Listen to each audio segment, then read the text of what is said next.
तो hello everyone, welcome back to the Margdarshan platform. तो जैसा कि आप लोग जानते हैं कि आज एनटीपीसी की सेकंड शॉर्टलिस्ट आ चुकी है, जिसमें कि आपको डॉक्यूमेंट वेरिफिकेशन के लिए बुलाया गया है। अभी क्या है कि ये जो शॉर्टलिस्टिंग है, बच्चे कंफ्यूज हो रहे होंगे कि ये गेट 2023 के 3 तक के लिए या फिर गेट 2024 से लिया गया है। तो उसके लिए मैं आपको क्लैरिफाई करना चाहता हूं कि ये जो रिक्रूटमेंट है वो गेट 2023 में निकाला गया था 21 जून 2023 में। तो उसी की सेकंड लिस्ट आज अनाउंस की गई है एनटीपीसी के जो भी मैनेजमेंट कमेटी है उनके थ्रू। तो इसमें कि आपको क्या कट ऑफ गई है, क्या आपको आगे का प्रोसीजर करना है, तो ये सारी चीजें हम इस वीडियो में बताने वाले हैं। So my name is Mayank Agarwal and I am currently working as a Indian Oil Corporation Limited as a production engineer since 1.5 years. और मैं आपको बताना चाहता हूं कि जो इलेक्ट्रिकल की कट ऑफ थी, पहले तो बताऊंगा कि कितने जो भी स्टूडेंट्स थे शॉर्टलिस्ट किए गए हैं। तो स्टूडेंट 715 स्टूडेंट शॉर्टलिस्ट किए गए हैं टोटल सारी ब्रांचेस को मिलाकर। इसमें कौन कौन सी ब्रांचेस इंक्लूडेड हैं?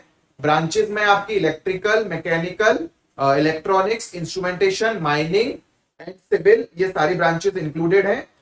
6 ब्रांचेस इंक्लूडेड की गई हैं, जिसमें कि जो मोर नंबर ऑफ वैकेंसीज थी वो मैकेनिकल और इलेक्ट्रिकल के स्टूडेंट्स के लिए शॉर्टलिस्ट किए गए हैं डॉक्यूमेंट वेरिफिकेशन के लिए। तो चलिए देखते हैं कि क्या क्या कट ऑफ गई है। तो ये जो कट ऑफ है, जैसा कि आप देख रहे होंगे कि यहाँ पर स्क्रीन पर भी देख रहे हैं कि GATE AIR cut off for shortlisting of candidate for document verification.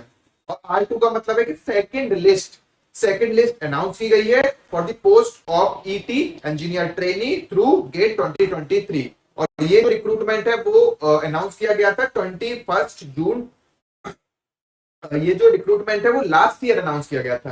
तो नाउ अभी बढ़ते हैं क्या कट ऑफ गई है। तो इलेक्ट्रिकल की जो अनरिजर्व की कट ऑफ है वो आपकी 592 गई है, जबकि मैकेनिकल की स्लाइटली हायर 599 गई है। और जो इलेक्ट्रॉनिक्स की है वो 403 गई है। जबकि इंस्ट्रूमेंटेशन की देखिए यहाँ पर 3302 लिखा हुआ है, लेकिन कुछ मिस्टेक है। तो आप देख सकते हैं कि ये इसमें एआईआर होगा शायद। तो सिविल की जो कट ऑफ है वो आपकी 162 एआईआर गई है, और आपकी माइनिंग की जो कट ऑफ है वो 159 एआईआर गई है। तो ये जो एआईआर है ये आपकी गेट स्कोर या फिर गेट मार्क्स कंसिडर नहीं है। जैसे कि इंस्ट्रूमेंटेशन है उसकी जो एआईआर है वो 3392 जो एआईआर था अनरिजर्व का, उसको भी डॉक्यूमेंट वेरिफिकेशन के लिए बुलाया गया। अभी आगे का क्या प्रोसीजर होगा ये मैं आपको बताता हूँ। आगे आपके मेल पर या फिर अभी तक आ गया होगा जो भी शॉर्टलिस्टेड कैंडिडेट्स हैं कि ये डॉक्यूमेंट्स आपको प्रोड्यूस करने at the time of document verification. अगर आप वो डॉक्यूमेंट प्रोड्यूस करने में फेल हो जाते हैं तो उस टाइम पर आपको आई गेस के कोई भी रिलैक्सेशन नहीं दिया जाएगा। जैसे कि आपका कोई कैटेगरी सर्टिफिकेट लास्ट ईयर का इस ईयर का कैटेगरी सर्टिफिकेट नहीं है तो आपको कोई रिलैक्सेशन नहीं दिया जाएगा। उसमें आपको डॉक्यूमेंट वेरिफिकेशन आपका कैंसिल आउट कर दिया जाएगा और नेक्स्ट जो भी पर्सन है उसको प्रोसीड किया जाएगा। तो इसीलिए इतने सारे स्टूडेंट्स को, जैसा कि बहुत सारे स्टूडेंट्स का मानना है कि जो भी जितनी वैकेंसीज नहीं थी उतनी उससे ज्यादा तो इन्होंने शॉर्टलिस्ट किया है डॉक्यूमेंट वेरिफिकेशन के लिए।